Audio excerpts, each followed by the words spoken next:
Mumbai cruise drugs मामले में आर्यन खान को अब रिहाई मिल गई, राहत मिल गई। आर्यन खान को आपको बता दें कि आर्थर रोड जेल से 11 बजे के करीब आर्यन खान को रिहाई मिल गई।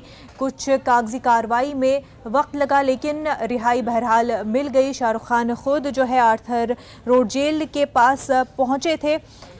आपको बता दें कि जेल में कागजी कार्रवाई में थोड़ी वक्त जरूर लगा था, ताहम 11 बजे आर्यन खान को जेल से रिहा कर दिया गया। आर्यन खान रिहाई के बाद सीधे अपने घर मन्नत पहुंचे, जहां सैकड़ों शाहरुख खान के चाहने वाले उनका इंतजार कर रहे थे।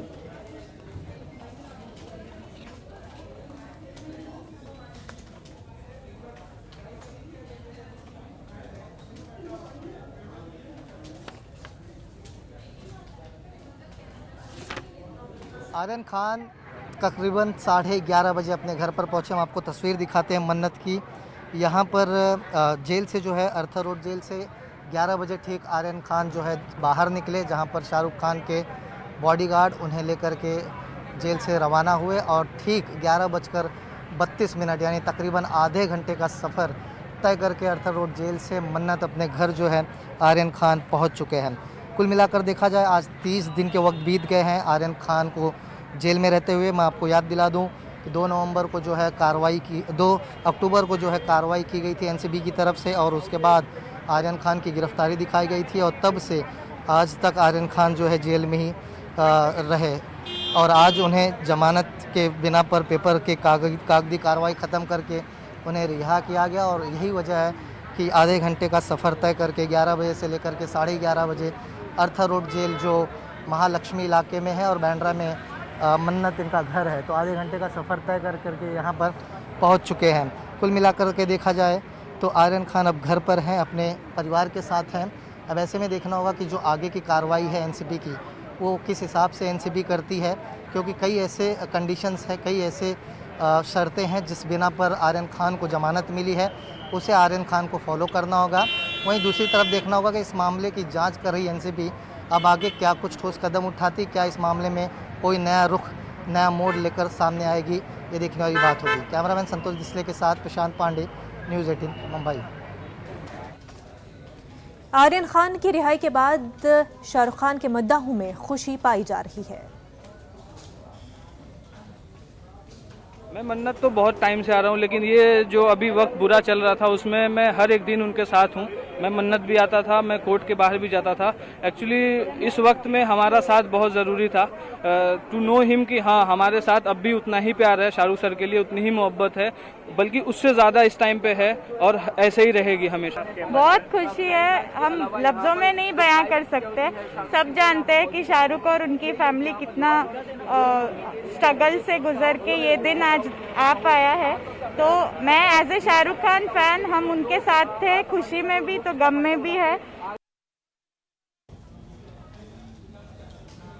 28 दिन बाद आर्यन खान को रिहाई मिली है और मन्नत के बाहर बड़ी तादाद में मीडिया और मद्दाह दिखाई दिए, काफ़ी खुश भी दिखाई दिए। और इस बीच एक बाबा भी दिखे जो कि नशे के खिलाफ मुहिम चला रहे थे। लो कहना प्यारे भाई बहना, भैया नशा न करना, भैया नशा न करना, बीड़ी न पीना भैया, गांजा न पीना, देखो छाले पड़ेंगे सारे गाल में, होगा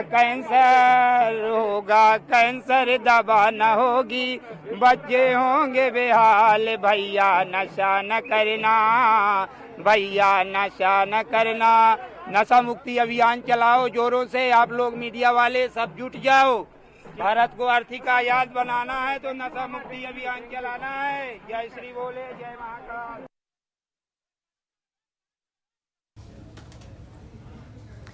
मुल्क की 3 लोकसभा सीटों पर और कई असेंबली सीटों पर ज़िमनी इंतखाबात हो रहे हैं, जिनको लेकर के वोटिंग अभी जारी है। आपको बता दें 2 नवंबर को वोटिंग की काउंटिंग होगी और उसी दिन नताइज का ऐलान भी किया जाएगा।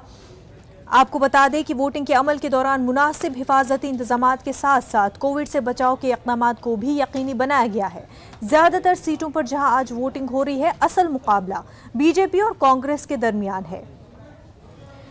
दादरा नगर हवेली, हिमाचल प्रदेश में मंडी और मध्य प्रदेश में खंडवा में लोकसभा की निशस्तों के लिए ज़िमनी इंतखाबात हो रहे हैं, जबकि 29 असेंबली सीटों पर जहां ज़िमनी इंतखाबात हो रहे हैं उनमें 5 आसाम, 4 मगरबी बंगाल हैं।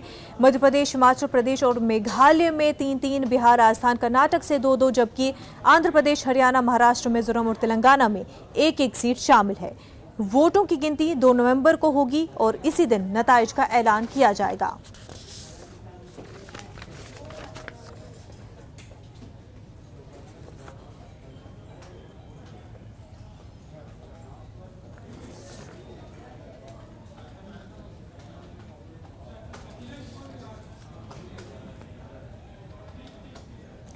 वहीं आंध्र प्रदेश के हल्के असेंबली बदवेल में ज़िमनी पोलिंग के लिए वोटिंग जारी है। वाईएसआरसीपी लीडर जी वेंकट सुबैया के इंतकाल के बाद ज़िमनी इंतखाबात हो रहे हैं।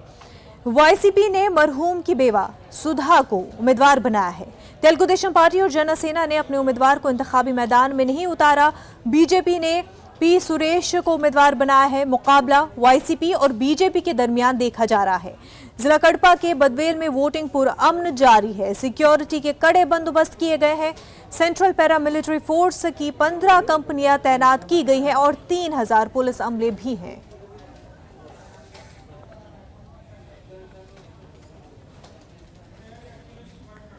तो आपको बता दें कि जहां मुल्क में 3 लोकसभा सीटों पर और 13 रियासतों में असेंबली सीटों पर ज़िमनी इंतखाबात हो रहे हैं, वहीं आंध्र प्रदेश के हल्के असेंबली बदवेल में भी ज़िमनी इलेक्शन हो रहे हैं और इस हवाले से पोलिंग जो है वो भी जारी है। वाईएसआरसीपी लीडर जी वेंकट सुबैया के इंतकाल के बाद ज़िमनी इंतखाबात हो रहे हैं।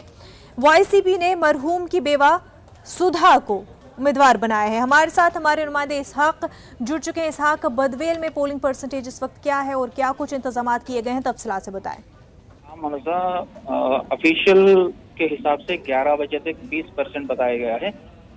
अनऑफिशियली बता रहा है कि 35 to 40% जो है ना अभी पोल हो गया।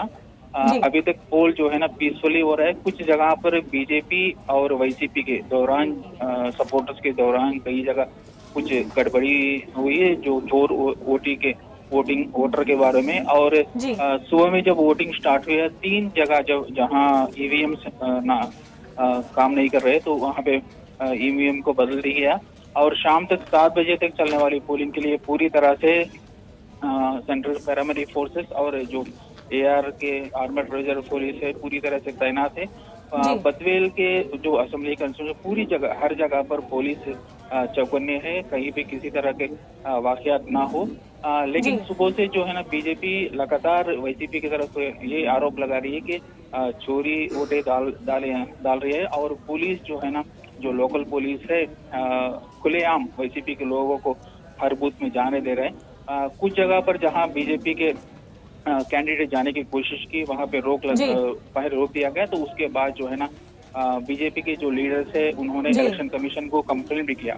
तो एक तरफ से देखा जाए सूरत हाल के हवाले से भी तमाम तर हालांकि इंतजामात किए गए हैं, सिक्योरिटी के कड़े बंदोबस्त किए गए हैं, वहीं कोविड के हवाले से भी तमाम तर इंतजामात किए गए हैं। तो बदवेल में वोटिंग जारी है। इसहाक, बेहद शुक्रिया तमाम तर तफसीलात के लिए। इस वक्त एक बड़ी खबर सामने आ रही है। आपको बता दें कि यूपी असेंबली इंतखाबात के हवाले से ये बड़ी खबर इस वक्त सामने आ रही है। यूपी में बीएसपी को बड़ा झटका लगा है। 6 रुकने असेंबली समाजवादी पार्टी में शामिल हुए हैं। एक बीजेपी रुकने असेंबली भी एसपी में शामिल हो गए हैं।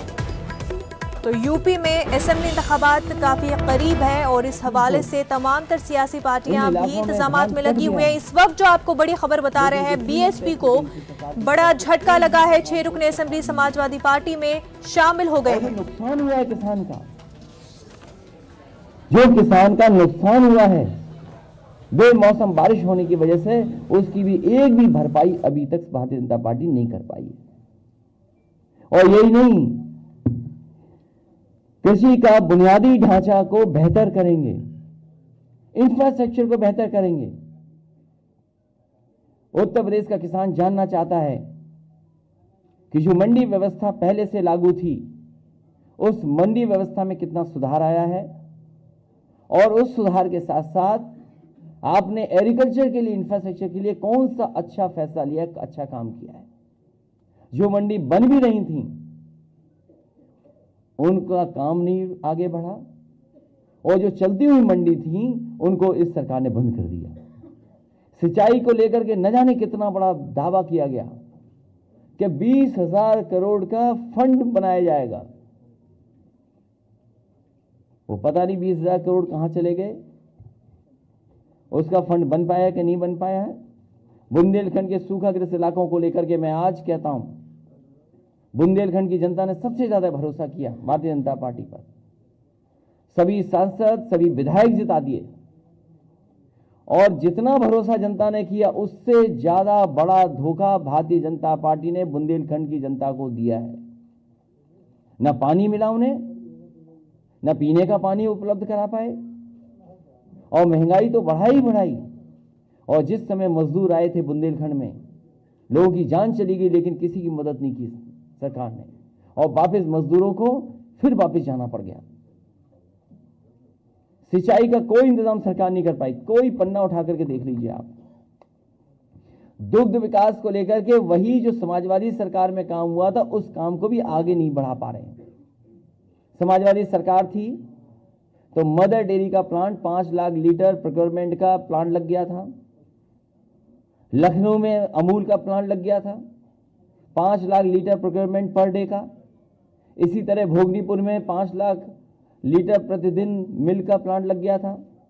काऊ मिल्क डेयरी प्लांट लगा था कन्नौज में, और बहुत सारे उत्तर प्रदेश के पराग के प्लांट को सुधारने के लिए हजारों करोड़ रुपए बजट के माध्यम से दिया गया था। जो गुजरात से अमूल है, नया प्लांट तो नहीं लगा, लेकिन समय समय पर इन अमूल प्लांटों में गुजरात से दूध आता है। सोचिए, उत्तर प्रदेश के किसानों का दूध नहीं खरीद रही सरकार, गुजरात से दूध ला करके इन प्लांटों को चलाया जा रहा है। पशुपालन में तो क्या काम हुआ है, इससे बेहतर कोई जान नहीं सकता है। किस पन्ने को मैं पलटूं? मैं तो पत्रकार साथियों से कहूंगा कि एक पन्ना पलट करके आप हमें भी दे दो तो मैं पढ़ दूं कौन सा बड़ा झूठ उसमें लिखा गया है। तो यूपी में इंतखाबात के हवाले से सियासी सरगर्मियां तेज है, और आपको इस वक्त की बड़ी खबर बता रहे थे, बीएसपी को बड़ा झटका लगा है। उनके ही लीडर अब एसपी में, सपा में शमूलियत इख्तियार कर ली है। एक छोटा सा ब्रेक लेंगे, जल्द होंगे हाजिर। ब्रेक के बाद आपका खैर मकदम है। मुल्क आज़ादी का अमृत महोत्सव मना रहा है और अमूल अपनी 75वीं सालगिरह मना रहा है। इस मौके पर हम आपको अमूल की कहानियां बताते हैं कि किस तरह से वक्तन फ़वक्तन मुल्क और बैरून मुल्क में अमूल ने अपनी कहानी दुनिया तक पहुंचाई है। अमूल अपने इश्तहारात के ज़रिए दिलचस्प अंदाज में अपनी बात दुनिया तक पहुंचाने की कोशिश करता है। आइए नज़र डालते हैं कैसी है अनमोल कहानी पर।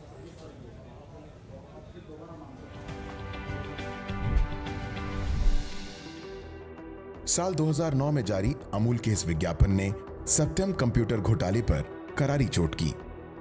जनवरी 2009 में सत्यम कंप्यूटर सर्विसेज के चेयरमैन 14,000 करोड़ रुपए के घोटाले के आरोप में हटा दिए गए। ग्लोबल कॉर्पोरेट कम्युनिटी में यह अपनी तरह का बहुत बड़ा घोटाला था। अमूल ने विज्ञापन में फिल्म सत्यम शिवम सुंदरम के नाम की तर्ज पर लिखा, सत्यम शरम स्कैंडलम।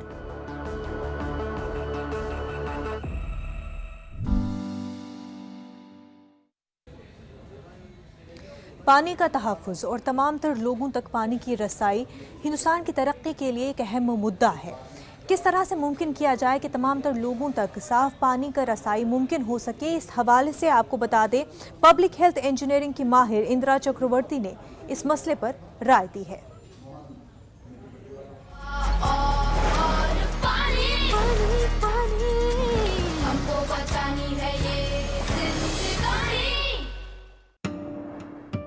I'm Dr. Indira Chakravarti. I've been working in the area of public health for several years. I'm extremely happy to be a part of this Mission Pani because this indicates how important water is in public health. I've looked into a lot of health issues, nutritional issues, gender issues, disability issues. I've found the basic problem in most of the cases is water and sanitation. women usually use maximum amount of water. So if there's not enough water available, women have to get the water from very far away distances. And what happens when a lady or a young girl has to get water from a far away distance? It affects the gender stability. If you have more water, hygiene improves, infection will reduce, disease will come down, and all this, as we know, the disability's main cause is disease. So if you look into one single factor of water accessibility, it has such a multiple functions, starting from gender, disability, infection, hygiene, drudgery. In one go, if you can make water more accessible, you can touch upon so many issues. What are the inclusive factors? Just two. Awareness of people, about all these. Secondly, along with that, you can just not aware people, you have to give them the infrastructure and support. You can just not tell them use enough water. You have to see that they get enough water. So therefore, infrastructure to provide water has to be provided, and along with that, awareness on how to use, how to save, how to minimize, how to have maximum benefit of whatever you get has to be brought into the knowledge of people.